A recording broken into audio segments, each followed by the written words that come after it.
Walkabout mini golf. Is it good? Yeah.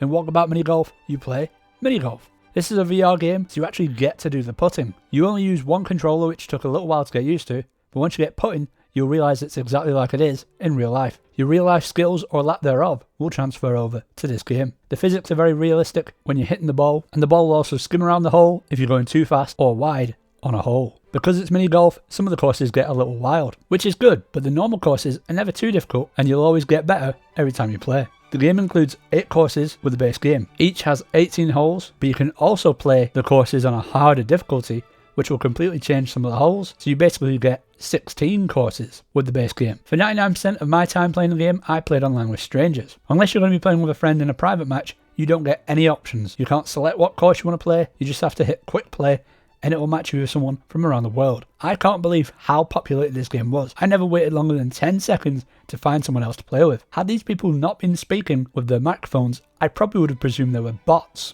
Unfortunately, in this game, there's no ranking system or skill-based matchmaking, so you'll just match with absolutely anybody who's also looking for a game. First game I ever played was against an absolute trick shot pro. He was aiming in the opposite direction of holes, bouncing them off walls and rocks in order to get holes in one. It was very impressive to watch, but it was nowhere near a fair fight. In the quick play online, you only ever play 9 holes, so the game goes by very quickly. Unfortunately, once the match is over, it's not obvious whether you've won or not, so you have to go to the scoreboard and check. But sometimes my opponents would leave the game before I had time to check the scoreboard, and their scores would no longer be on the scoreboard. This made me not really care whether I won or not, and also the game doesn't track how many wins or losses I've ever had, which was also disappointing. Once the game is over, you can leave the game back to the lobby, but if you're the party leader, it will drag the other person with you. This can be very awkward if you are not interested in having a rematch with them, and they have to watch you click on a menu to get rid of them. The 8 hard variations of the courses are also not in the quick play option. The only way you can play these is by asking strangers if they would like to play the hard ones with you, or by playing them by yourself, but playing by yourself